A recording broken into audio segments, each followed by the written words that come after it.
Welcome into another edition of Main Street Sports Today, presented by Mid-Tennessee Bone and Joint. I'm Chris Yow, joined as always by Mo Patton, and we are live from Trevecca Nazarene University.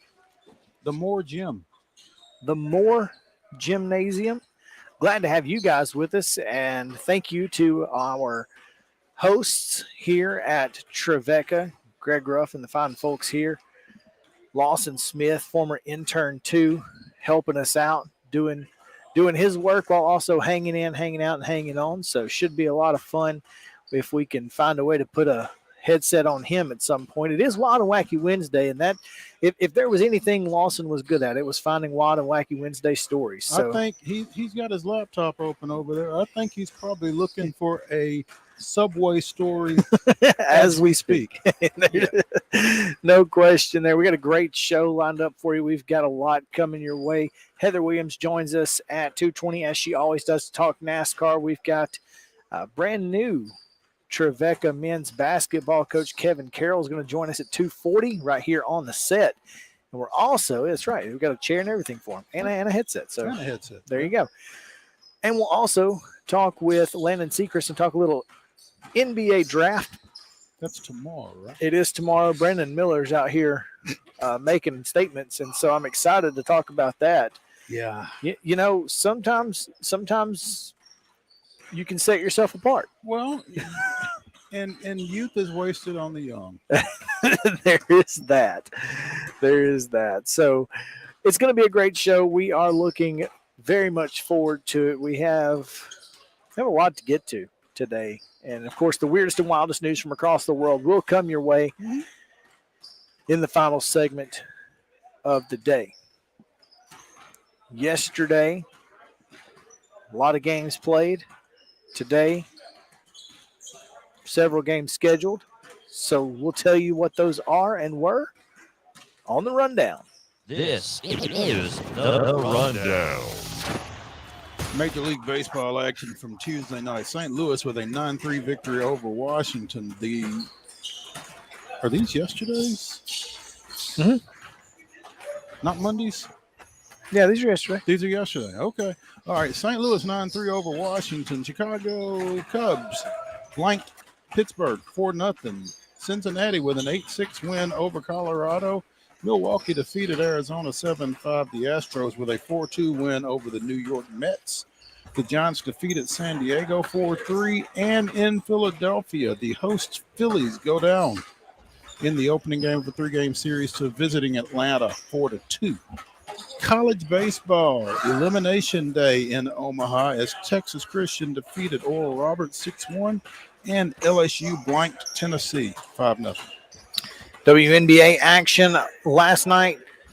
Dallas Wings 85-73 winners over Atlanta. It was Minnesota 67 and LA Sparks 61. The Connecticut Sun 85-79 winners over the Seattle Storm. Today in Major League Baseball action, we give you some scores. It's the Cubs currently 8-3 over the Pirates. And that's in the top of the ninth. In the fourth inning, the Diamondbacks and Brewers are scoreless. In the bottom of the second, it's Mets 3, Astros 2. Astros with 2 on and 2 out in the bottom of the second. And a final from Cincinnati, the Reds 5, Rockies 3. Later on today at 3 o'clock or 3:05, you can catch the Cardinals at the Nationals. At 5:40, it's the Braves at the Phillies. And at 8:45 tonight, the Padres are at San Francisco taking on the Giants. Norfolk Tides are back at First Horizon Park for a 6:35 first pitch tonight. Go check them out. College baseball action today. Texas Christian and Florida are playing, and I was hoping to get a score. 2-1. 2-1 Florida, top 4. 2-1 Florida, top 4. At 6 o'clock tonight, it's LSU and Wake Forest. TCU has to win twice. LSU has to win twice. That LSU Wake Forest game again, 6 o'clock, can be seen on ESPN as you can TCU and Florida right now. WNBA action here at the bottom of the hour. Las Vegas and Phoenix playing in Phoenix. That's a 2:30 tip again on NBA TV. And in Major League Soccer, the Nashville Soccer Club goes for its 11th consecutive non-loss when they travel to Montreal for a 6:30 first touch. And that is your rundown.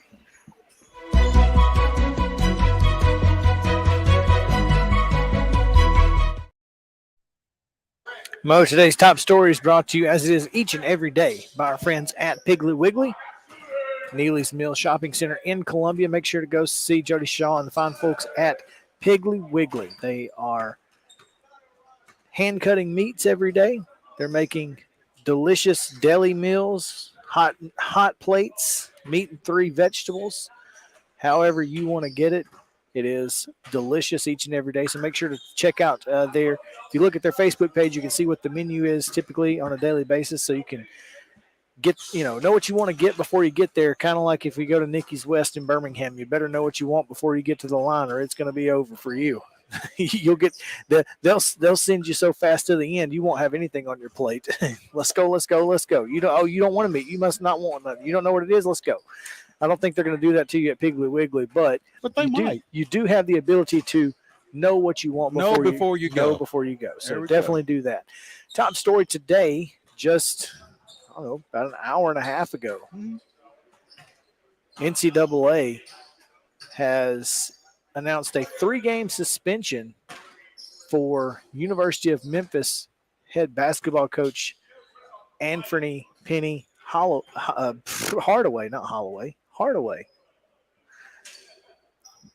And I think this is interesting because not only is it for recruiting violations, but also violating head coach responsibility rules. And so this has sent him to the locker room for the first 3 contests. Violating head coach responsibility rules. He has sponsorabilities, and he violated those rules. An infractions panel, reading from ESPN.com. An infractions panel announced Wednesday that the violations are tied to 2 in-home visits in 2021 with a recruit from the high school class of 2023 who was referred to by the NCAA as a, quote, highly rated men's basketball prospect. Well, who else would Penny be recruiting? Other than a highly rated men's basketball prospect. Yeah. In September of the recruit's junior year of high school, a Memphis assistant coach conducted an in-home visit with the prospect. 2 weeks later, Hardaway also held an in-home visit with the recruit. According to NCAA rules, coaches can only have in-person contact with high school juniors at the prospect school. I did not know that. And neither did Penny.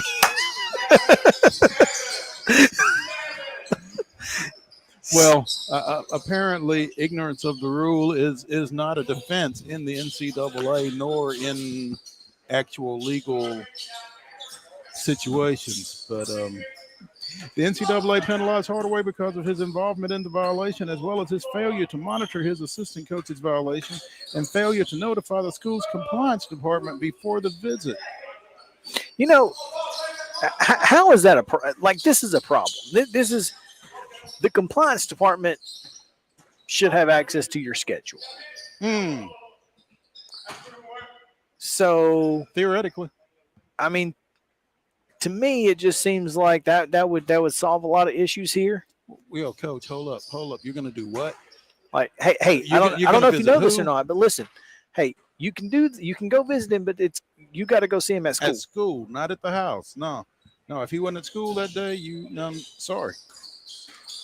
So the Division I Committee on Infractions panel classified the violations as level 2 mitigated, which resulted in a 3-game suspension. Hardaway, a former Memphis and NBA star, previously told the NCAA he was unaware of the rule. Ignorance of the rules is not an excuse, the panel said in its decision. The head coach's inattentiveness to compliance, particularly at a time when his program was under scrutiny related to a different infractions case, looking at you, James Wiseman, resulted in careless violations. Head coaches must remain diligent in monitoring their staff and promoting compliance at all times and cannot delegate those responsibilities to compliant staff members and administrators. Remember, the buck stops here. It don't get no bigger than the man who signs your paycheck. And in the basketball program, Penny Hardaway would be the paycheck signer for everybody else. So if you don't do your job, Penny, then it comes back on you. Yeah. Now, unless your name is, Coach Person at Auburn. Then the buck stops with you, apparently. Yeah, right. Yeah, the buck stops where it stops, right? Yeah. So, but this is interesting. I mean, Memphis had already been, dealing with the violations, like you said, in regards to James Wiseman. I don't think this is it's just interesting to me that, they're dealing with these types of issues after getting rid of a coach that never had to deal with these type of issues. I'm just saying. Look, I'm not saying. I'm just saying. Yep. You went from. This is kind of like going from Rush Probst to Josh Niblett if you're Hoover High School kind of thing. And you don't go out and hire, Rush Probst Jr., whomever that may be, or Rush Probst Light if you're coming out of Josh Niblett. You just don't do that. You got to stay on the straight and narrow for a while. Theoretical. And from Calipari to Tubby, you kind of should have just rode that on out a little bit. Yeah, but it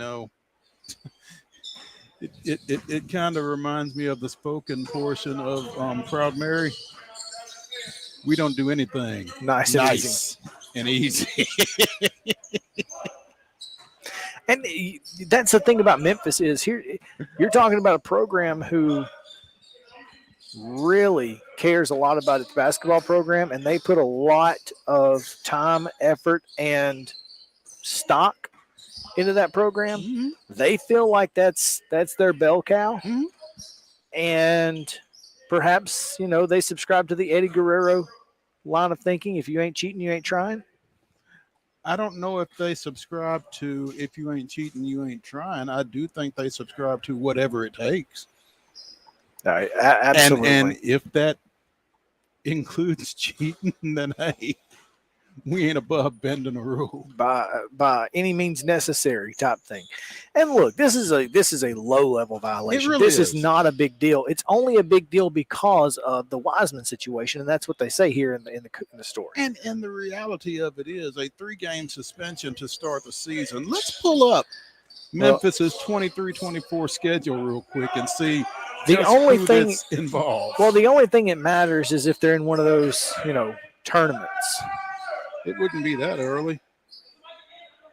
So are we talking about, do exhibitions count? I would think they're regular season, but it doesn't necessarily specify. And the 2023-24 schedule is not out. Oh. Well, Guess what?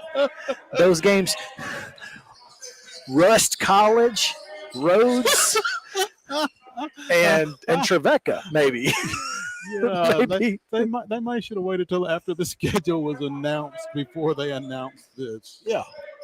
I mean, Lemoyne, Owen, Lambeth, which doesn't exist. Right. I mean, it will be the lowest denominator possible.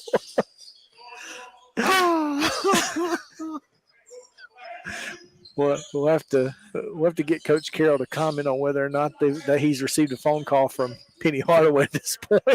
To play early, Coach. Yeah. Yeah. First, second, third game ish. Yeah, Somewhere in that roughly. Yeah. Oh man, that's great. Yeah. Note to NCAA. Make sure the schedules are perhaps maybe first 3 conference games next time, something like that. No, that's First 3 games against Power 5 competition. Something. Yeah. anything. Yeah. Anything. But yeah.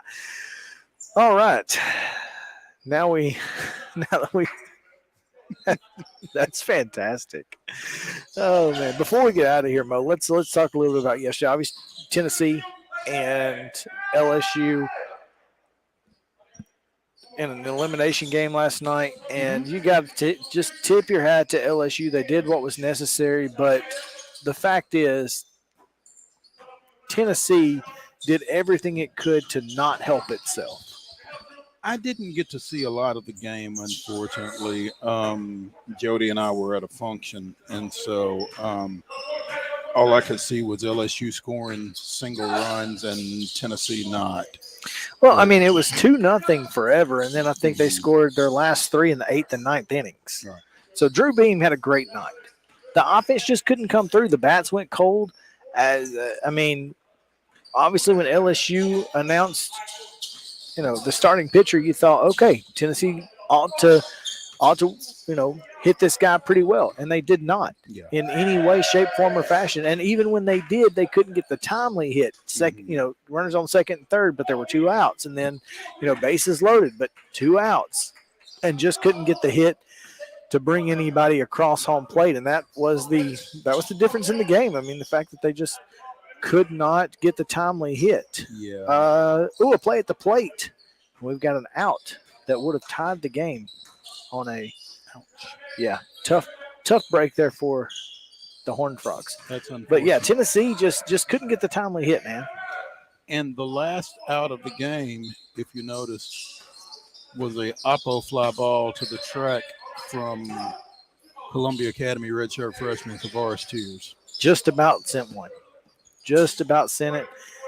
And boy, wouldn't that have been at least something cool. Oh my goodness, that would have been fantastic. Yeah. But track power at Omaha is a home run almost anywhere else in the country. Probably a home run in It his was home definitely stadium. at Lindsey Nelson Stadium. It's a home run. There's no question there. So, and as we've talked to other UT folks over the course of this season, I think that was the only AB that KT got in Omaha, but I believe they're really enthused about him going forward. It would be hard to not be with the way that he performed even in spot situations. Mhm. So I feel like this is this was a positive early for Tavares Tears and a good experience for him. Yeah. And the question is, just like Joe Rexroad asked, you've been to Omaha twice in 3 years. The fact that you feel disappointed that you didn't make the Final Four in Omaha says a lot more about your program than the fact that you lost in Omaha. Yeah, I mean, this program has created expectations over the last 3 years under Tony Vitello. Went to the World Series 2 years ago, went 2-0, got knocked out on its home field in the Super Regionals last year. Managed to regroup from a 5-10 start to get back out there this time around. I mean, this program has created expectations. And again, as the great Arkansas men's basketball coach Nolan Richardson used to say, once you create the monster, you got to feed it. Somebody said Tony Vitello's got to go get some dudes. I don't know that that's necessarily the case. I just think that the dudes that they have got to perform at that level. Yeah. And because if you're telling me that I lost his name, the kid from Station Camp. Burns. Yes. If you're telling me Burns ain't a dude, then I can't help you. Yeah, I think they're more worried offensively. I still think. I mean, you've got a lot of guys on this pitching staff coming back next year that are going to be really. Well, you got a lot of these bats coming back. That's the thing.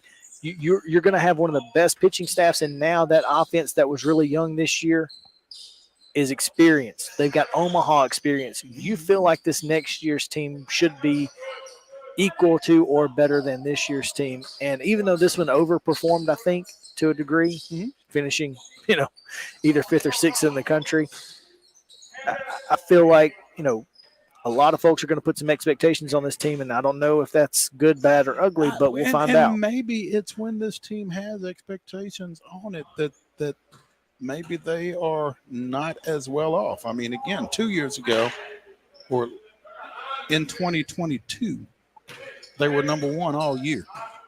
They got beat by Notre Dame in the Super Regionals. Right. Maybe they kind of need a little bit of that. They need that edge chip type thing.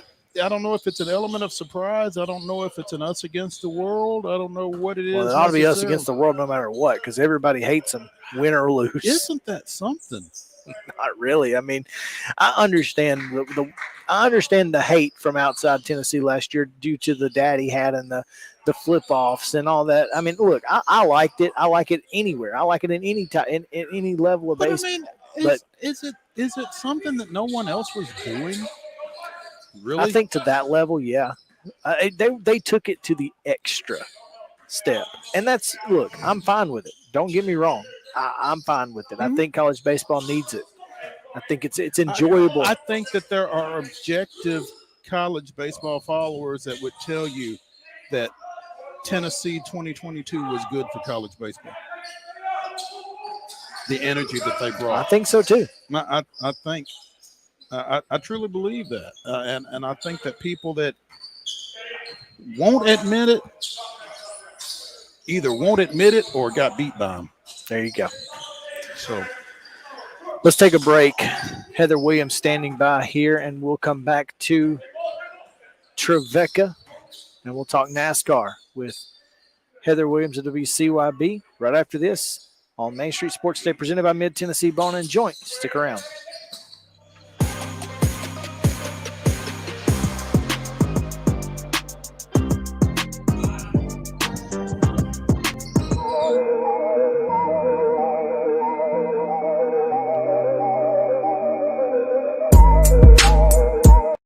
Mid-Tennessee Bone and Joint treats your orthopedic injuries and existing conditions. Our trained physicians will get you back in the game faster. Contact us at 931-381-2663 or www.mtbj.net.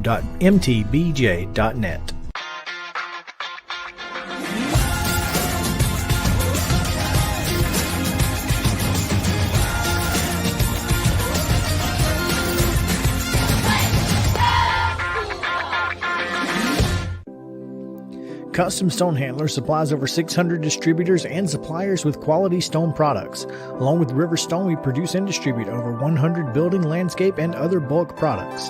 Our goal is to provide quality products, service, and partnerships to ensure our customers' success. We firmly believe that the measure of any person or company is how they treat other people and customers. Give them a call at 931-490-4990 or visit CustomStonehandlers.com. With Lee Company technology, the best handymen are hands-off. Lee Company techs have been using visual findings and other smart technology tools for years to add transparency and virtually take customers along. You see what we see, whether we're in a crawl space or on a roof. With Lee Company, technology helps us help you, no matter what's happening in the world or at your house. You can't see the sights without the sounds. From the crack of the bat to the roar of the crowd and everything in between, discover what Hit City has to offer.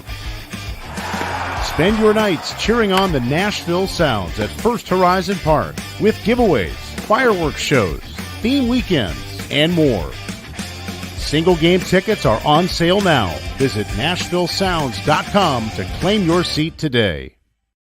Mid-Tennessee Bone and Joint has been the official sports medicine provider for Murray County Schools for more than 40 years. We specialize in orthopedic service, and our Ortho Quick Walk-In Clinic lets you bypass the ER. Visit us online at www.mtbj.net.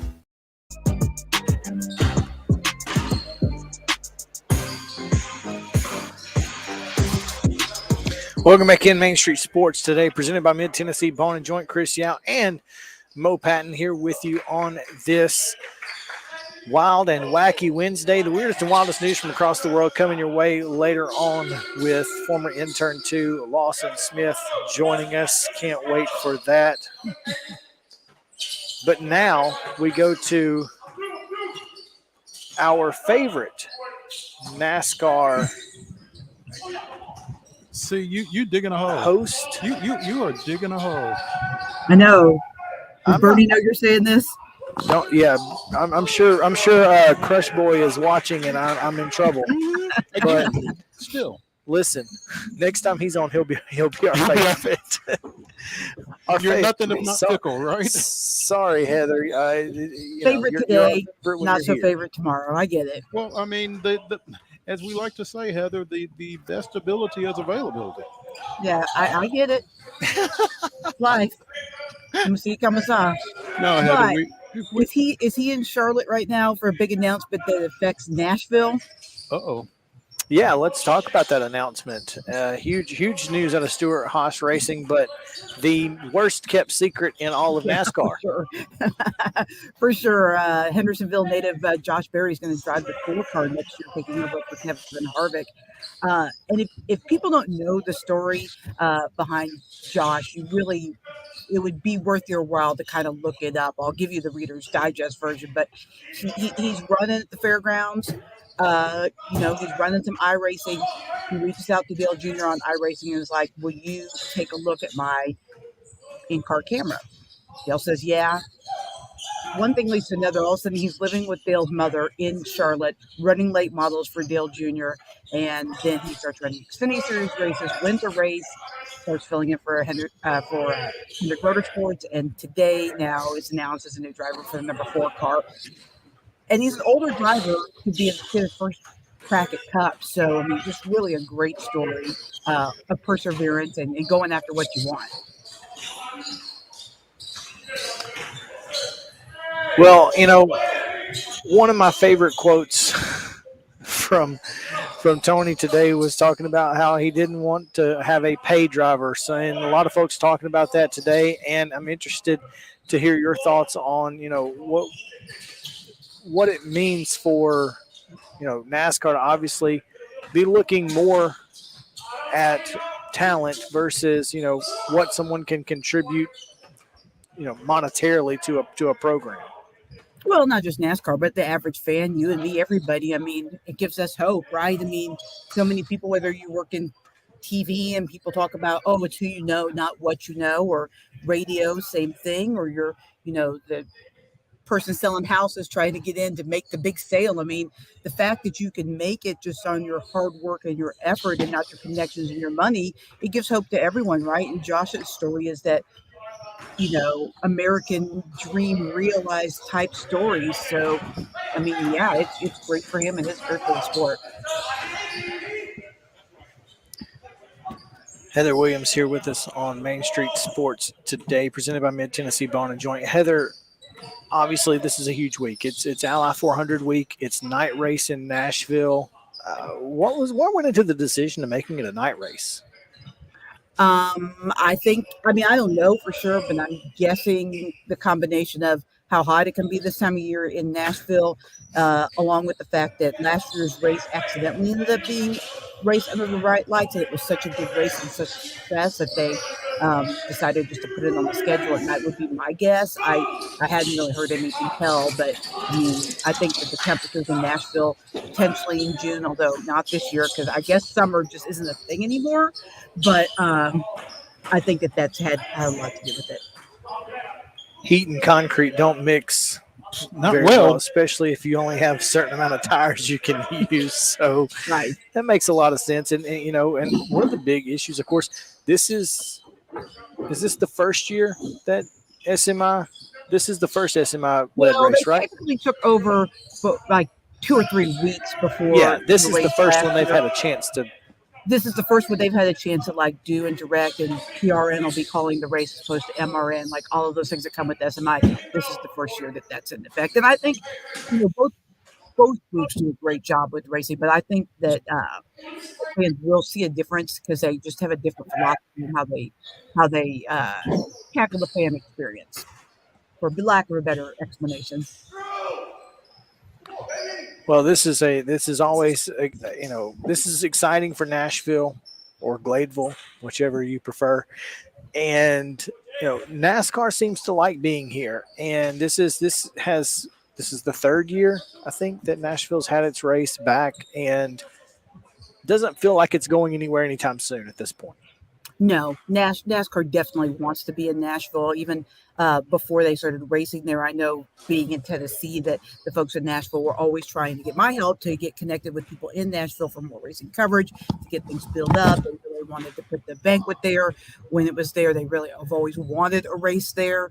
So, I don't see it going anytime soon. I think, what combination of the fairgrounds and eventually the super speedway, that will be is still up in the air. I think there's a chance at some point they could go to both races in a year. I mean, they go to lots of racetracks twice a year, so I don't know why you can go to the same metropolitan area, just 2 different tracks in 1 year. But yeah, I think NASCAR is definitely connected to Nashville and they want to stay there.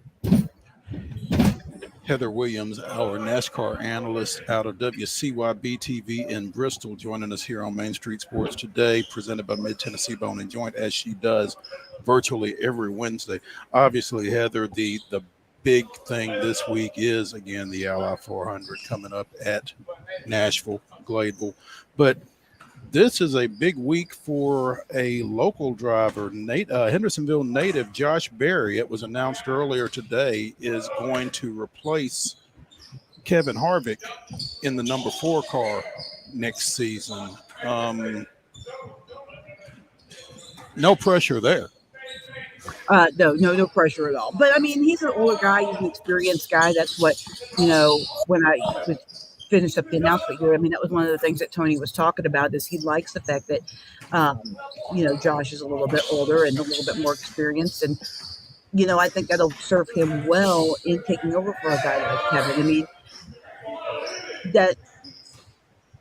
that organization really kind of needs an older guy, I think. There's a lot of talented guys in the organization, but they're pretty young, especially with Harvick leaving now and Amarola probably leaving soon. We were talking about the other drivers being Ryan Preece and Chase Briscoe, who are, relatively young drivers. So I think it'll be good. I think Josh is more than ready. He doesn't seem to, be easily slapped. He's the guy that stepped in the 9 car this year when Chase Elliott was hurt. If you can, get behind the wheel of the most popular driver in NASCAR's car and drive it around, I think you're really ready for about anything that comes your way. Barry, 32. Yeah. So he's, like you said, got some experience. We're incredibly proud to have Josh Berry begin the next chapter of his racing career in our number 4 Ford Mustang, Stewart said. Kevin Harvick has obviously set a very high bar, but Josh brings maturity, experience, and above all, a winning record to Stewart Haas Racing. He is the right driver at the right time for the number 4 team in our organization. So I guess it had already been announced that this was going to be Harvick's last year then? Is that... Yeah, they announced that over the off season, and then they announced that he's going to be joining Fox Sports next year as an analyst. Plus, he's really involved in his son Keelan, who's a really good racer, kind of getting his career off the ground. So Harvick's still going to have a lot of play. He's still going to be around. But yeah, it was announced I think in December, somewhere around January, something like that. Barry stepped in for Chase Elliott when he had that broken leg earlier in the year, and also drove the 48 while Alex Bowman recovered from a back injury. So he's been in some Cup competition this year.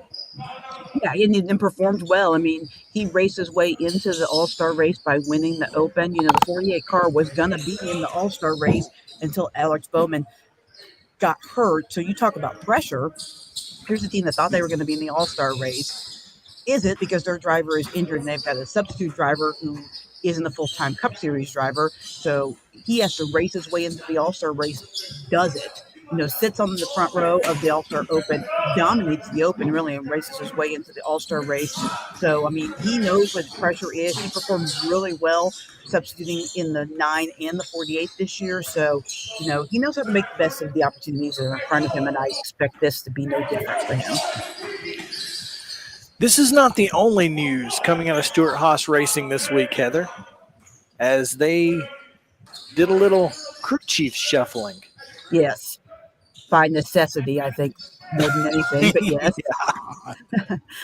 Johnny Klossmeyer has been suspended for the penalties that they incurred on the 14 car. So they moved up the crew chief from the Xfinity Series, who was Chase Briscoe's Xfinity Series crew chief, and they did have a lot of success. I mean, I think this might have happened anyway, just because the 14 car was a playoff car a year ago, and this year they can't seem to get out of their own way. So reuniting those two, I think, is going to be really good for them.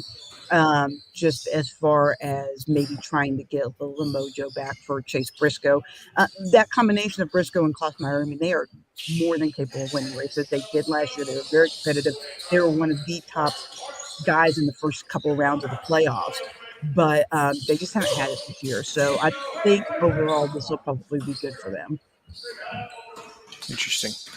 Well, I'm certainly looking forward to this weekend. It's going to be a lot of fun. Who do we need to be looking out for, or what teams are going to run well at Nashville this weekend?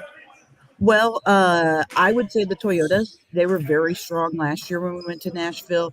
I would keep your eye on Bubba Wallace. I think Bubba really feels like that was a race that got away from him, that he should have won Nashville last year.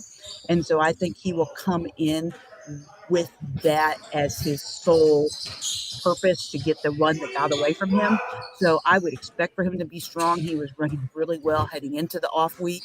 And so, sometimes the break isn't good for teams like that, but I definitely think the Toyotas and specifically Bubba will be, at least going into the race, the ones to watch. Once they get on the track, they have a ton of practice, so it's going to be different from most weekends, because even if you show up to the track and you're not right on, you're going to have a lot of time to adjust on the car, because I think they have 50 minutes of practice, which they don't do that at all at races anymore. So somebody might sneak in and hit on something during practice and rock it to the front. But I think off the truck, the Toyotas are definitely going to be the ones to watch. There you have it. Heather Williams here with us on Main Street Sports today, presented by Mid-Tennessee Bone and Joint. Heather, as always, we appreciate it. Enjoy your time at the, I guess, are you going to be putting your story together there at Charlotte Motor Speedway? Yeah. They are at Charlotte Motor Speedway, right? I am. The media room is over there. That's where the press conference ended 2 hours ago. So they're tearing down now. That's why people keep rolling behind me. But Bob Hoppers, if you guys follow him, he has the notoriety of always being the best person out of every event. But I think I might beat him today. I'm trying to. Well, good luck. Hang on just a second. Before we let Heather go, something I saw on Twitter, I guess over the weekend maybe, and Heather, just wanted to get a quick thought from you. Kerry Tharp, who I got to know when he was working in athletics over at South Carolina years and years ago, but has spent more than 2 decades as president at Darlington Raceway, announced his retirement, I guess, last week. Mm-hmm. Kerry is one of the good guys that you'll ever come in contact with anywhere. And I just wanted to get a couple thoughts from you on that. Yeah, I mean, without a doubt. So I'll share my Kerry story.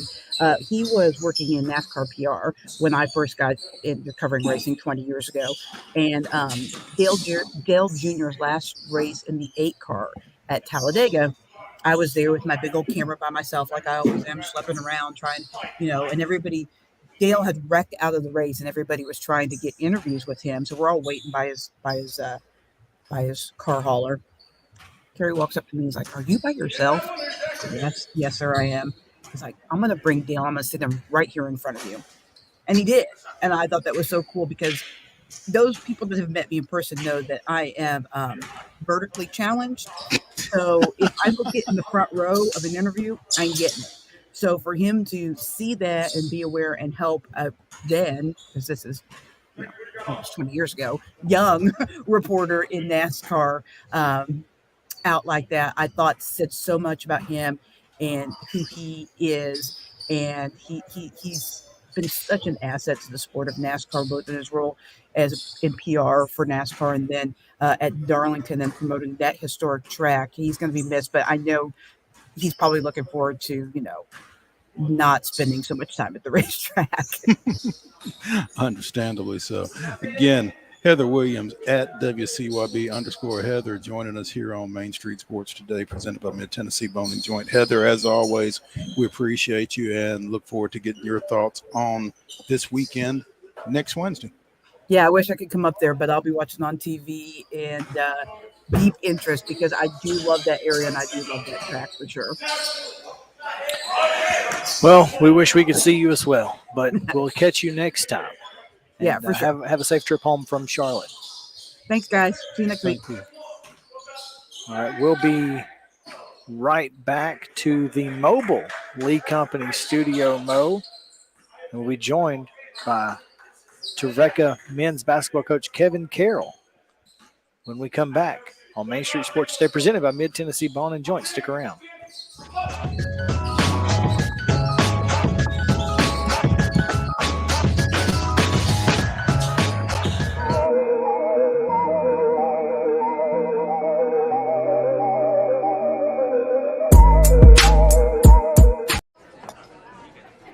You've been putting back a few, and a few becomes a few too many. For a moment, you think about calling for a ride. Nah, you live nearby. What's the worst that can happen? You get pulled over, your insurance goes up, you lose your license, you total your car, you kill someone. Tired of hanging lights every year? We get it. That's why Southern Nights is here to help. We install programmable lighting on your home or business so you can enjoy beautiful, customizable lighting all year round. No more ladders, tangled lights, or cold nights outside. We do the work, you do the celebrating. Call Southern Nights today and take the hassle out of holiday lighting forever. For a free quote, give us a call at 931-241-3074 or visit our Facebook page at Southern Nights. There is nothing better than drinking an ice-cold beverage while taking in a Nashville Sounds baseball game. Hi, I'm Stephanie Miller with Mornings on Main Street. The Nashville Sounds and Main Street Media Television have teamed up to promote Sunday Family Fun Day here at First Horizon Park, each Sunday home game. Just go to your favorite Main Street Media website and click on Sounds Main Street Media Day banner to register to win free tickets. And then we'll see you here at the ballpark.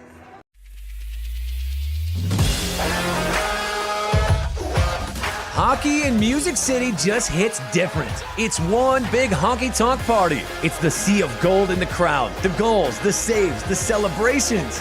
It's an experience like no other. Experience Predators hockey all season long. Visit NashvillePredators.com/season tickets and join the Loyal Legion today. That's NashvillePredators.com/tickets, and we'll see you at Bridgestone Arena.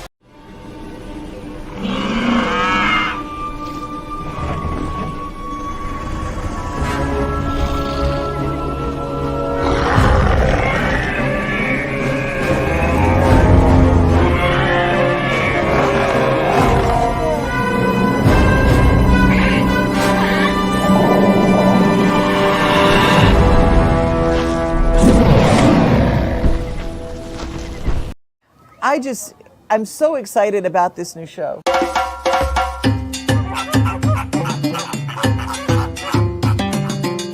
Dino Trek is back again this year. It's bigger than we've ever had it before. When they're about 5 months old, we'll start seeing them sticking their head out of a pouch, or you might see a foot come out or a tail. It's like an Airbnb for Joey's.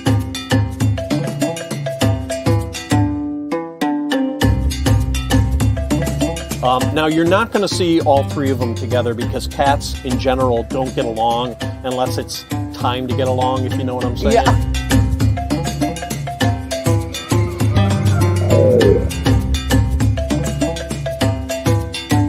Lions and tigers and bears. Oh, yeah. my. Well, we're 2/3 of the way there.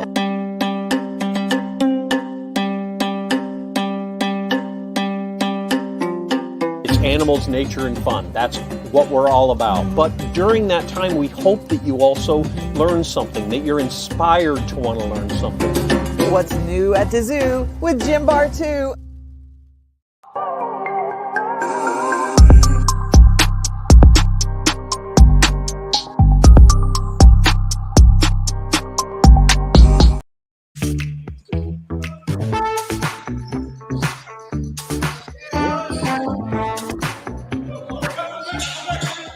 Welcome back into Main Street Sports Today, presented by Mid-Tennessee Bone and Joint. We are in the Mobile Lee Company studio. It's Chris Yow and Mo Patton, and we are joined in the hot seat here by Trevecca Athletics Director Mark Elliott, and we appreciate your hospitality here. It's been a fantastic day and great show, great set, and love this gym.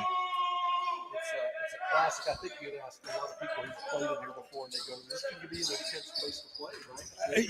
Yeah. It's not what we ultimately want. We want a bigger, nicer, newer place. That's what everybody wants, right? Everybody wants, yeah. But here's the thing, though, Mark, because I remember, obviously I'm an MTSU graduate, and I covered MTSU a little bit, and I went up to Racer Arena up at Murray the last year, and then I went up to their new facility the first year, and I mean it didn't affect that basketball program because Murray State's Murray State, but I just felt like they gave up probably one of the biggest home court advantages, certainly in this area and possibly in the country, when they left Racer Arena. I mean, I think it's something to be said for No doubt. tight and small and loud. Absolutely. I think so many people have given up that advantage because they wanted something bigger, nicer, newer. And while that's always nice, you can overdo it.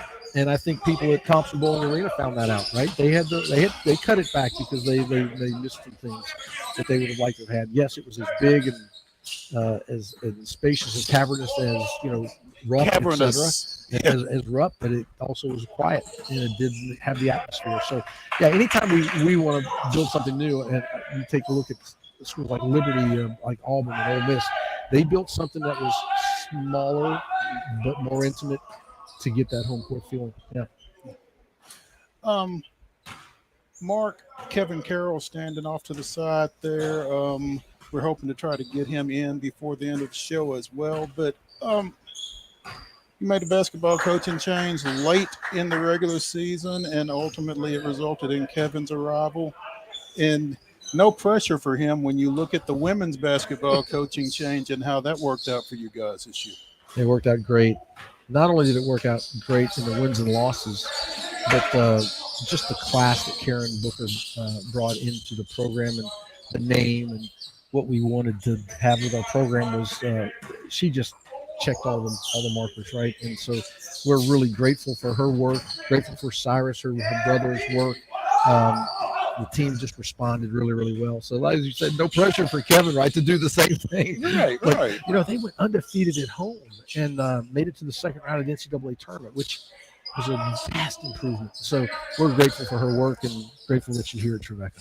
And what's really fascinating about that, Mark, is, and you hear it so often in coaching circles, I hate the phrase, but she did that without her players. Mm-hmm. Now, to me, once you become coach, they're all your players. That's true. But certainly she only recruited a minimal amount of those kids. I mean, she had to adjust to them as much as they had to adjust to her. And to be able to have the success that they had in that year of adjustment, I just thought was really impressive. It was, I'll mention one thing that I think it was kind of maybe overseen a little bit is that, those players knew they were good. They knew they were good. And they were disappointed with the record that they'd had. Of course, they had a lot of things, all through COVID, the injury factor, the knees and the hip labrums and the concussions and things that mounted up against them that hurt them before. That didn't happen last year, right? And they knew coming into it that they were much better than what their record has shown. And I guess that snowball effect that happens when other teams don't think you're going to be that good. You're good enough. The schedule works to your advantage. You catch people at the right time. All of those things work together to create that really special year for us. And as an athletic department coming off of a trip to the World Series in baseball a couple of years ago, and then to the NCAA women's basketball tournament, it just feels like Trevecca's got some momentum going right now, and that's got to make your job a little bit easier when folks obviously want to be at Trevecca because of the success athletics is having. That's anybody would tell you as an athletic director. That's the kind of the culture that you want to eventually get to. But everybody's got a culture, and so what we're trying to work on in most of our programs is what is the identity that's going to bring that culture. If you're going to have a culture, let's define what that vision is going to be, what that identity is going to be. And we've decided it was going to be Christian Scholar Athlete, and we can recruit to that. It actually helps us. Some people would say, does that hurt you because you emphasize the Christian part first? No, it doesn't.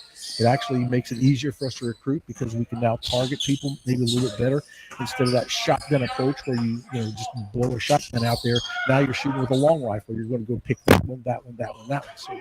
So I think it actually kind of helps us. But the identity was there. The culture comes out of it, and the coaches have to buy into that identity. The players have to buy into that identity.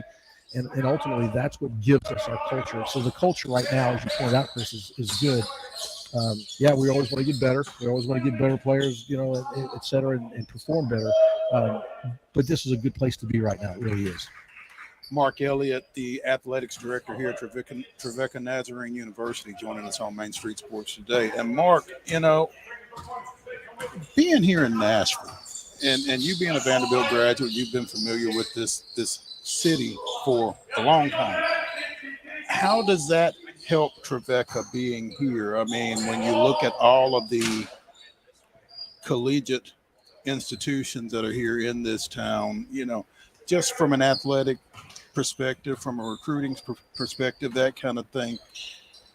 You talk about Christian Scholar Athlete. How does Trevecca go about setting themselves apart, on the recruiting trail just within, say, an hour or so of this campus? It's a great question, and we have thought about this an awful lot. To maximize who we are, yes, we want to accentuate Nashville. And look, behind us is the silhouette of actually this is the old skyline. It doesn't look like that anymore. We need to put a few cranes up here and things like that. Yeah, you do need it. Yeah, you need a couple of cranes for sure. But Nashville helps us without question.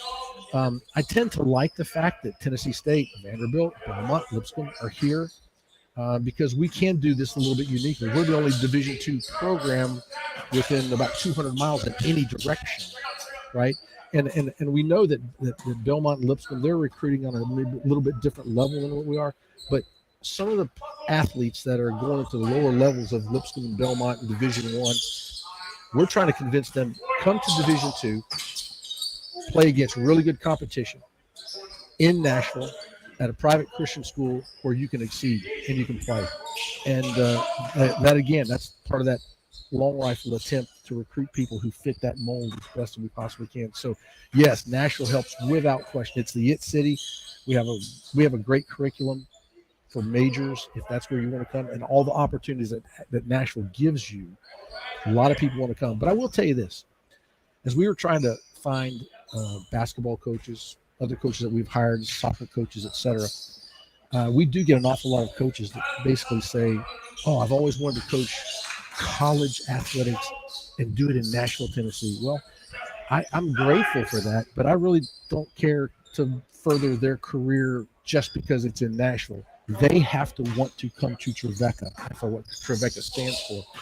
And again, that goes back to the vision that we have and what we're trying to cast out as Christian scholar athletes. And when they understand that, this can be the right place for a lot of people, both athletes and coaches. Well, as an alum of a small Christian high school, I understand exactly what you're talking about because, obviously it's a different culture and it's a different mindset at a private school, and the academic part of it is very, very important to places like yourself. I played a year at Huntington College in D3 in Montgomery, so it's kind of important to really know what you're getting into when you come to Trevecca as an athlete, but also as a coach. And so for what you guys do, it's really, you have to be selective. But the good part is not only are you selective with players, but you are selective with coaches. So that makes a lot easier. They have to come with the same mindset. They really do. And no, not everybody here has to be a Christian. Not everybody has to be Nazarene. They're not. And yet they have to sort of understand that basic core fundamental that that's who we are. So that's what we really try to preach here. Yeah, we're still going to win championships. That's without question. Kevin Carroll is here over in the wings over watching, and he wants to win a championship. I promise you. Oh, there's no question. It's all about the rings. But he can do it in a little bit unique way. Absolutely. We're going to let you get out of the hot seat. We're going to try to bring him in if you want to pass the microphone over to him, and we'll see what we can squeeze out of your brand new basketball coach, Kevin Carroll. Don't make him bleed now. Just get enough information out of it. Just enough. Just enough. That's right. Thank you for joining us, man. We really appreciate it. Thanks, man. Chris, Mo, good to see you guys. Good to see you. All right. We'll get Kevin over here and talk a little hoops with him. And this is exciting because this is a little unusual for us. It's kind of like SEC Media Day, though. Yeah. Where it's just kind of musical chairs and you're perfectly fine. Coach, how are you? Kevin, good to see you, man. Nice to meet you guys. We are we're now joined again by Trevecca men's basketball coach Kevin Carroll. And Coach, thanks for joining us. How exciting is it to be getting ready for your first full year as Trevecca men's basketball coach? Yeah, it's extremely exciting. Obviously, it's been it has been a hectic 2 months. I know that. It's pretty much waking up at 6 a.m. and going to bed at 12 and working every minute in between to try to build a roster, try to build a culture, try to create some enhancements here with facilities, looking towards the future. So. But really, really exciting. Really, really thankful for the opportunity. Kevin, you were whose staff were you on? Lipscomb? I was at Lipscomb, yes. So you were at Lipscomb with Lenny Acuff.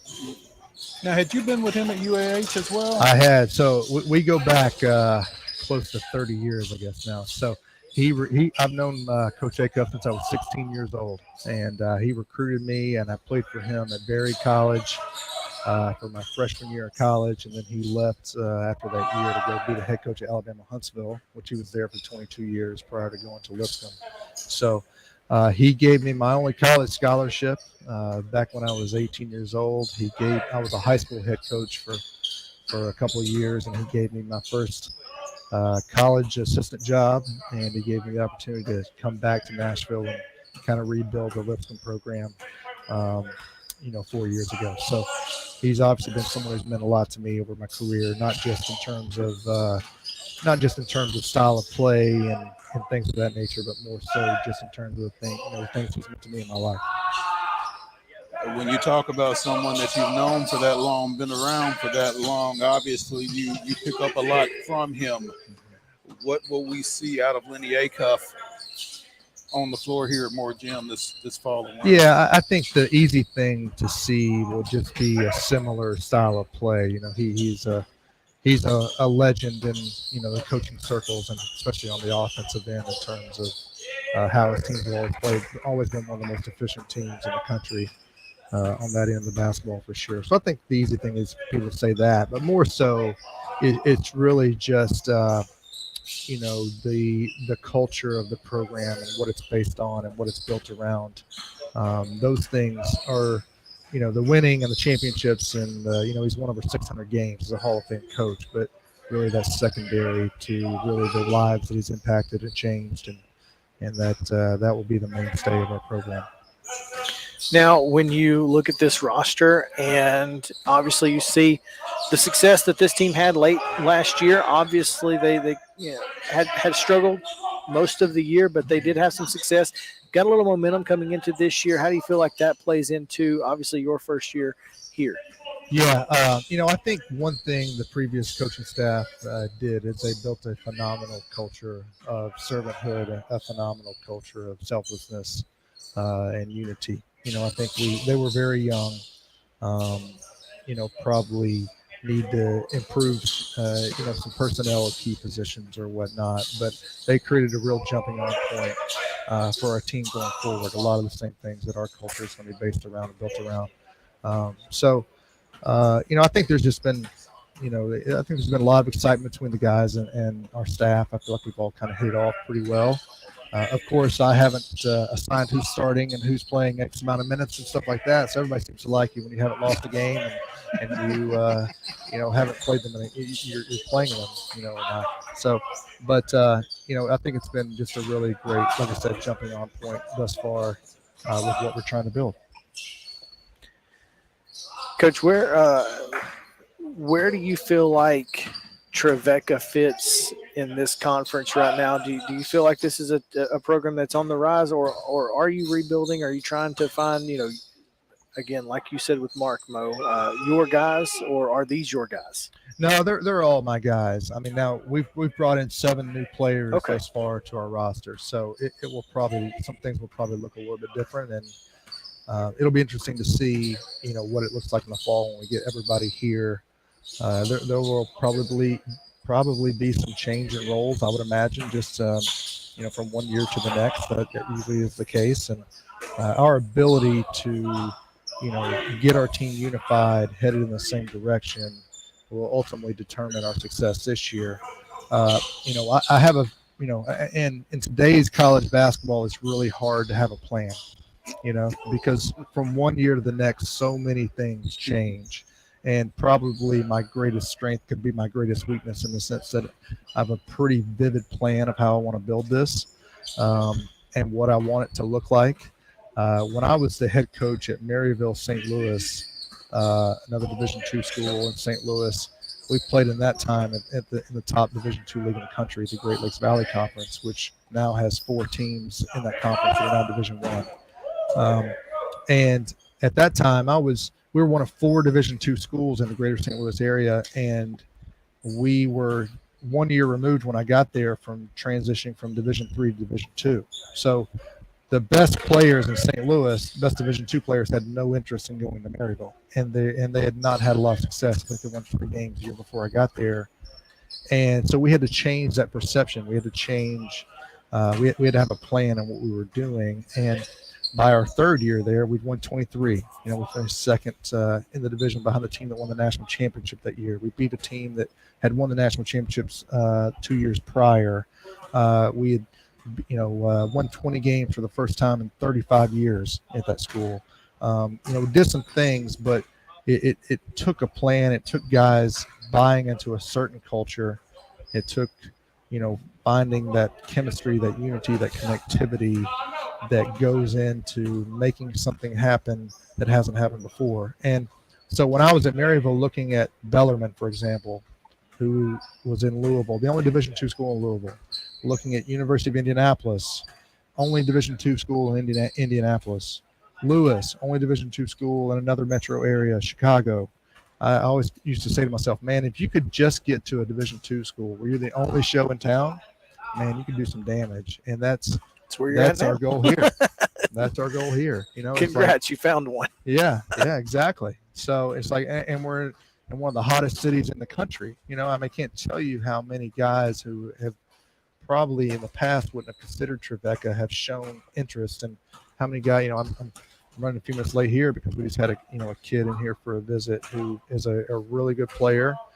Can't talk about that legally, but I'm just saying, Nashville in particular, being a part of something, a vision that is greater than themselves, being a part of something that maybe 10, 15, 20 years from now, when they're coming back and their team's being introduced into the Hall of Fame for winning the most wins in the history of the program, those are the things that I think people are excited about, and that's what we have to sell here, we feel like. Trevecca men's basketball coach Kevin Carroll here with us on Main Street Sports Today, presented by Mid-Tennessee Bone and Joint in the mobile Lee Company studio live at Trevecca. And glad to have you guys with us on the show. And, Coach, thank you for taking some time with us today. We really appreciate it, and good luck in the upcoming season. All right. We appreciate it, guys. Thanks, you. Coach. We'll take a break. When we come back, it is hopefully it's an NBA draft. We'll do our very best right here on Main Street Sports Today, presented by Mid-Tennessee Bone and Joint.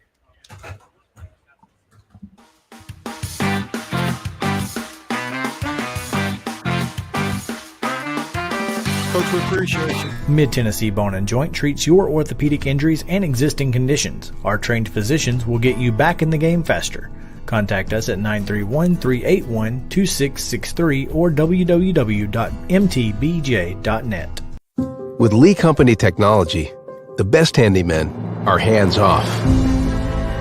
Lee Company techs have been using visual findings and other smart technology tools for years to add transparency and virtually take customers along.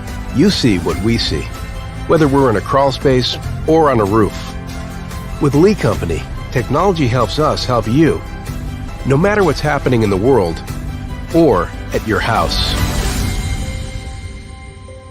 Jones & Lang Sporting Goods here in Columbia has been outfitting teams, officials, and anybody else from T-ball to college for 50-plus years. Be sure and check them out at 931-388-8060 or online at jonesandlang.com. Jones & Lang Sporting Goods, the look of a winner. Zion Christian Academy, zioneagles.org or 931-388-5731. You can schedule your appointment. Go tour their campus. It is beautiful over there, and you're definitely going to want to see it. Again, it's zioneagles.org. Give them a call, 931-388-5731, and schedule your tour today. Welcome back to Today's Better Health. I'm Colleen Barton, and I'm here with Dr. Gil Kentoff and Dr. Wendy Toohey, and we're talking about the latest treatments in back and neck pain. Many people, Colleen, come to see us with neck and back pain, and they develop tingling and numbness down the arm or lower back pain that develops into sciatica shooting down their leg. And for these patients, we have an advanced treatment technology, non-surgical decompression therapy that we really introduced to this area. It separates the vertebrae and creates a suction to allow fluids and nutrients back in to heal the disc naturally, relieving pressure on the nerve and on the joint. It's an amazing treatment. We've been helping patients like this for the last 30 years, helping them get back to work, get back to their family, get back to the life they want to live. I mean, it really is amazing. Technology helping us to live pain-free and better lives. Right. And I bet you have a special offer. The first 25 callers will receive an examination, x-rays, review of our findings, and their first treatment, all for $39. Call 615-551-3897 today to receive this special offer. A game without a crowd is just a scrimmage. A performance without an audience is just a rehearsal. Without your presence, high school sports and the performing arts aren't possible.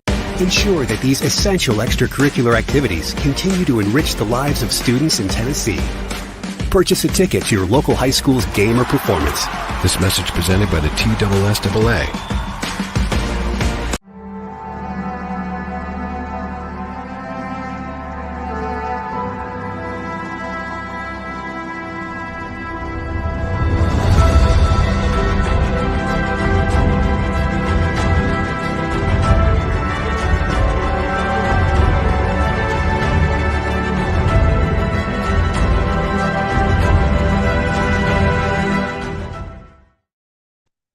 June 21st, 1987. 2 brawls in 2 days?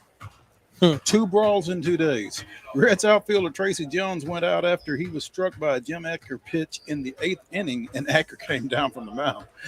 Dugouts cleared yet again, but Cincinnati ultimately got the last laugh in a 6-5 10-inning victory over the host Braves. That was this day in Braves history. There you have it. We will not have Braves chatter today because we had additional guests. We had Trevecca chatter, so and it was good. So now we go to the NBA draft set for tomorrow, and to talk a little bit about the draft, we have Landon SECREST joining us. Landon, what's up, man? Nothing much. Ready to get this draft going. The Spurs are on the clock. Is there any chance they don't take Wimbenyama? Wimby. Victor. They better take Wembanyama, or it might be the biggest fumble in NBA history. That's all I have to say. Well, the Spurs don't fumble. So yeah, but they also do things their way. So who knows? But yeah, I think Wemby's the leader in the clubhouse. Certainly the leader in the clubhouse. Okay, if Wemby is the leader in the clubhouse, who's two? I think two is Nashville native Brandon Miller.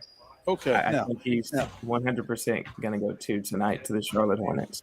Now we have to talk about a tweet that I saw initially from you as we discussed Brandon Miller, the former Cane Ridge standout who spent the one season at Alabama this past year. And he said he does not think LeBron James is the GOAT. And I mean, that's fine. Yeah, that's not the part. That's fine if you think LeBron James is not the GOAT. It's not fine if you think Paul George is. Yeah, I see where he was going with that. I mean, I guess then tell me. Explain it to me like a fifth grader. But I mean, if your GOAT is Paul George, I mean, you're in bad shape as a basketball junkie. I think there's only 1, 2, maybe 3 choices for that question. And Paul George isn't one of them usually. So that kind of caught me off guard today when Brandon Miller said Paul George is his GOAT. You and everyone else. What? And I mean, I didn't dive any further into it than your tweet, like I said, because it just didn't feel like it was worth the effort. But what was his explanation? He said that he personally doesn't think LeBron is his GOAT. And I guess he was aiming towards, I model my game after this certain player. So instead of saying he's my favorite player, he framed Paul George as his GOAT, which, we've all seen how that's gone.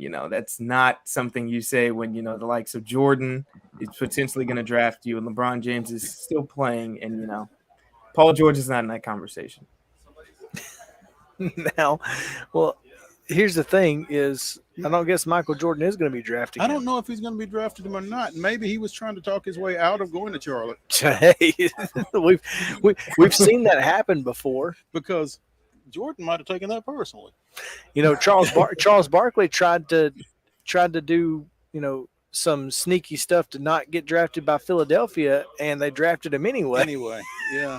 So you never know. But if Brandon Miller winds up in Charlotte, Landon, what does that look like, do you think?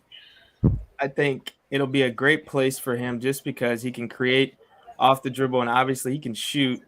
But I see that the Charlotte Hornets don't have a wing that they can rely on as far as shooting wise. But I guess LaMelo Ball in the backcourt. Obviously, we know what he's going to do. He's going to provide all the flash. But Brandon Miller can be the laid back guy who can get buckets for you, and hopefully he can defend too, because we know LaMelo Ball doesn't really do that, and he takes wild shots. So Brandon Miller is going to be the complete opposite of that. Chill, getting buckets, and hopefully providing some defense to the Charlotte Hornets too. So is he kind of going to be a point forward kind of guy then in that situation? I feel like in the directions that the Charlotte Hornets are going in, I think that he can develop, if his favorite player is Paul George, he should be able to create a little bit off the dribble and, create shots for other and kind of form into that playmaker as his career progresses. So I think so. That's a potential thing on the board for him. Landon SECREST at Seco_sports, I believe. Yes. On Twitter. Landon, a lot of rumors flying out there. What's the one rumor that you're putting stock in right now? I really honestly think that it revolves around the third pick. I really think that, the Blazers, if Wemby goes 1 and Brandon Miller goes 2, that leaves a great consolation prize for Scoot Henderson at 3. But I think that, the Blazers have Dame. I know Scoot Henderson is probably in any other draft would be in the conversation to go 1, but I would probably deal him for a star player, whatever package you can get. That might be the direction that the Blazers want to go to kind of satisfy Dame, but who knows? I think that's a situation to monitor, though. I think I saw a report a few minutes ago that they've shut down all talks around the third pick, but once they pick Scoot, they might start back up. And you again, I follow you on Twitter, Landon. You tweeted something the other day, maybe Monday, regarding Dame Lillard to Miami and Tyler Hero going the other way. Portland's not going to trade Damian Lillard, are they? I think they're really, it's going to take, I don't know what trade package at this point, what offer to get him out of there. I mean, we saw that, the Heat were unsuccessful in terms of, getting Bradley Beal. They weren't interested in him. I guess they're putting all their eggs in the basket of Damian Lillard, but what's it going to take to get him? Is it going to take a star plus another mid-level star plus some picks? I mean, there's rumors that, Toronto may be involved. What's going to be the package that gets Dame out of there, gets Dame some help to Portland? I'm interested in. It just feels like he's really committed to staying in Portland now. I mean, if they move him, then they move him. But it feels like he's one of the last holdouts in terms of, he wants to spend his career there, and hopefully they can get good around him. Is that doable? I think, when they had the third pick on the table, I thought they would go in the direction of trading it, getting whatever star they could get, packaging it away with an Anthony Simons. Now, if you think about it, they draft Scoot Henderson, they have a Dame Lillard, Scoot Henderson, and an Anthony Simons, who's a guard in the backcourt, who's shown flashes that he can be a good player, but that's 3 good guards on the team, and one of them's probably going to have to come off the bench, and that's not a situation you want to be in necessarily, guards completing for playing time in the starting lineup and off the bench. But I think that, they need to mix it up, get them maybe a power forward or a center, whoever is available on the market, to get him at least somebody that he can compete with in the Western Conference. Landon, obviously there's a lot of excitement around Brandon Miller, the former Cane Ridge standout, going number 2. On your campus, there's a little buzz around Ben Shepherd. What? I had a question. Oh, go ahead. Who goes first, Ben Shepherd or Julian Phillips? I think it's Ben Shepherd. Really? I think so too. That's why I was like, "Oh man, I want to get that answer on record." All right. Expound on that. I NBA think, expert Landon SECREST. Yes. I think seeing Ben, watching the combine this year and seeing his, ability to create, like I've said about Brandon Miller, that potential to create as a long, lengthy defender also. And, being on offense, shooting the ball, I believe he shot, near 40% behind the 3-point line. Seeing that potential, it's kind of got teams excited for him. So I would say, I don't think Ben is going to go lottery, but, after the lottery ends at 14, I would say, keep your eyes on the draft just to see somebody might, move up. Somebody might shake things up to, get somebody like a Ben Shepherd. There'll be plenty of good players still on the board, but I think he's going to be in the mix from 14 to 30 on. And to Chris's question, what do you think about Julian Phillips and his prospects? I would say, he's going to be in that same area of, mid-level, mid-first round. But, there's plenty of teams right in that mix. I can think of the Hawks, the Warriors, the Pacers. I think they just traded their picks to the Nuggets. But, there's plenty of decent teams that'll put a player in a good situation. I think that's what's great about the late first round, that you won't necessarily be going to a horrible team.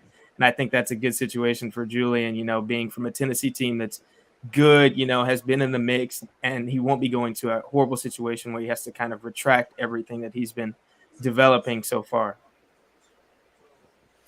Makes a lot of sense. And, I'm always intrigued by the NBA draft because there are so few players that are involved in the NBA draft. So it's always interesting to see, what players end up having to find their way somewhere else, or they say, I don't know that playing, being a second round pick for the whomever, the Spurs or whatever, is a great fit. Maybe I go overseas, whatever, stuff like that. So the drama really gets going kind of after the draft with those second round guys, doesn't it? Yeah, I think it really gets going, and they incorporated the rule a few years ago where I believe if you're undrafted, you can kind of go back to college if you don't have an agent. But, weighing the options of seeing, do I want to be in this situation? And, weighing my options of going overseas, playing in a European league or playing someone else and really honing in your skills. But also now, there's the G League route, with the two-way contracts and kind of so many opportunities to develop. But I think there's a lot of good talent, later on in the draft this year, players that may not be ready this time around, but, maybe 2 years away that they can develop and kind of be like a prospect type player, a project type player as well. Hey, one more thing before we let you go. What do you see out of Memphis tomorrow night? I was really monitoring that situation because, Ja is going to be gone for 25 games. And now that I've heard that they're exploring trade options for Tyus Jones so that he can get a starting role maybe in the league. So I don't know what direction they go in at 25, but I would say, they need to replace someone like a Dylan Brooks out on the wing, and they definitely need to find a point guard, to run the show. If Tyus isn't going to be there and Ja's not going to be there, they at least need to have somebody to start, whether that's Marcus Sasser or somebody like that. Replace Dylan Brooks? You mean Dylan Brooks isn't going to be back after poking the bear? I don't think so, Mo.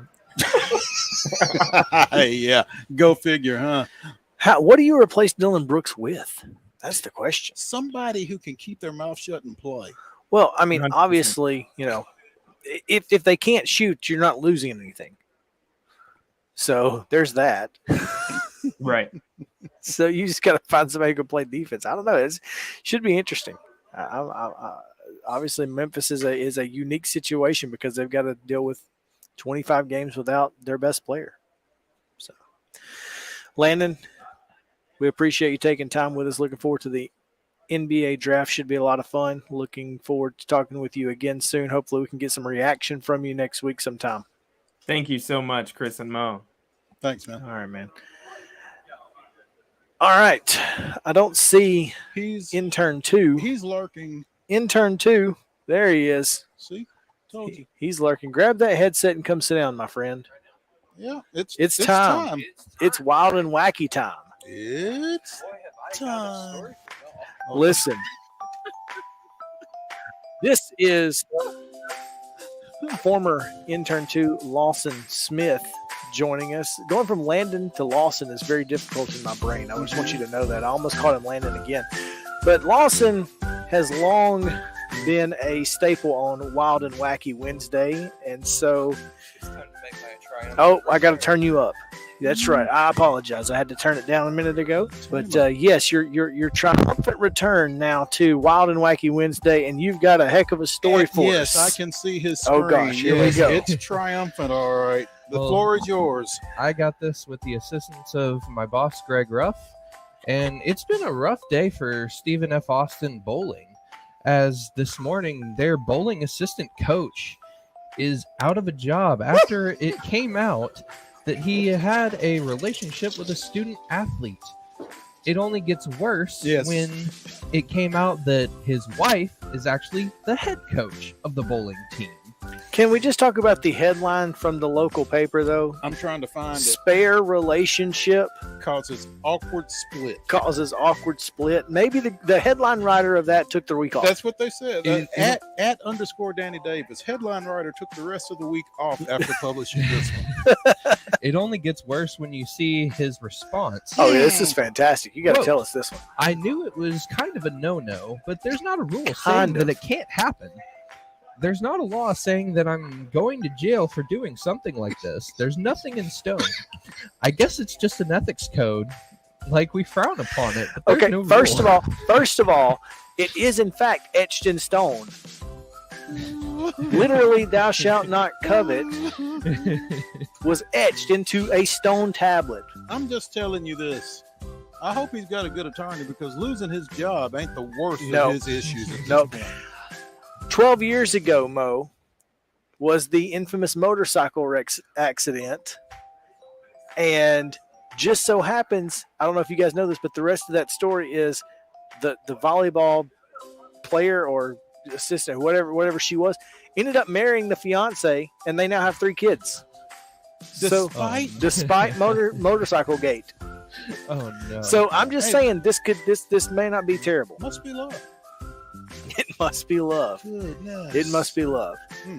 Go ahead. Straight as an arrow, fly like a dove. Got a second one? All right. Yeah, go ahead. Headline for this one: Caught with his pants down, Florida man's awkward arrest takes an unexpected turn.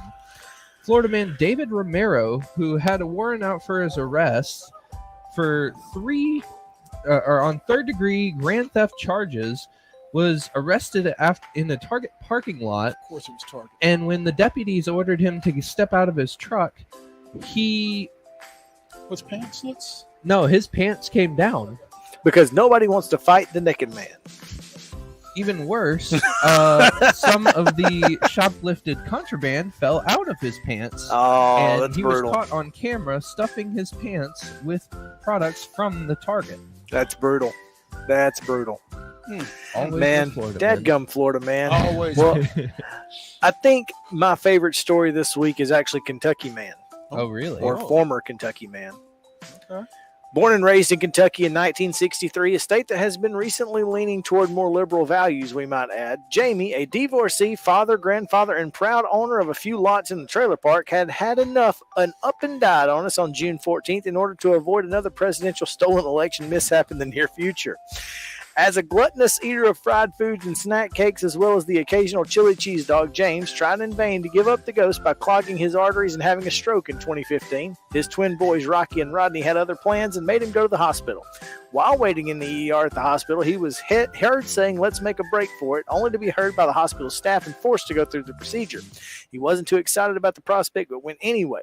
On many occasions in life, James was seen in his backyard at the trailer park during the early hours of the morning, hammering beer, standing over the country-style ribs and yelling, "It's got a head like a cat on it," while nearby neighbors would peek out their windows bearing looks of disgust and amazement as his party guests were slurring remarks about needing to speed up his cooking style. "We've been here since 5 o'clock. We've got work in the morning." We don't know if he was married, but definitely was a ladies' man. There was Kathy, Mary Lou, Tammy, Deborah, Carrie, Tina, etc., etc. "It's the bones," he told us as he proudly pointed to his skinny, pasty white legs. "Women love a good shin." We think he might have even had some females waiting for him on the other side. Jamie loved his family more than anything else in the world, except ice cold Busch Light, room temperature Busch Light, a T-Bones, New York Strip, prime rib, swimming, poker, hatchback, Mustang, GTs, tank tops, Kentucky men's basketball, and his personal copy of Eddie Murphy's Raw. He leaves behind his second favorite son, Rocky, and Elizabeth Lovelace of Arizona City, and his favorite son, Rodney Lovelace of Science Hill, Kentucky, a younger brother, Joey, and an unofficial daughter, Melissa, of the trailer park, as well as a pair of old boxers which have Budweiser, the King of Rears, printed on the design. He will be moderately missed. Moderately. I love that. I'll give you guys the guess on who wrote the obituary. It's got to be the second favorite. The favorite son, Rodney, of course. Yeah, so, well, yeah, I guess. The fact that he has to label the second favorite. Yeah. Oh, man, James Lovelace. May he rest in moderately missed peace. And may you guys have a fantastic rest of your Wednesday. We'll be back tomorrow on Main Street Sports Today. Mo, we've got who have we got tomorrow? We've got tomorrow. Matt DiBenedetto Right. of Rackley Roofing and the Truck Series. So we'll talk a little more NASCAR tomorrow. It'll be the Truck Series, Craftsman Truck Series. We should probably mention that. Otherwise, you get in trouble. Yeah. And we'll have Coach's Corner as well. So plenty of exciting stuff coming your way tomorrow and, of course, on Friday. Looking forward to another busy second half of the week here on Main Street Sports Today. Lawson, thanks for taking time with us today, and make sure to go check out the track and field stuff on TNUtrojans.com or .edu.com. Yeah, TNUtrojans.com. It's been hammered into my brain. Hammered. The past 2 years. Just we like that. We kind of like to hammer some stuff into your brain too. No question. But appreciate you taking some time with us today. And thank you guys for watching us. We say goodbye from the Mobile Lee Company studio here on Main Street Sports Today, presented by Mid-Tennessee Bone and Joint, live from Trevecca Nazarene University. We'll see you guys tomorrow.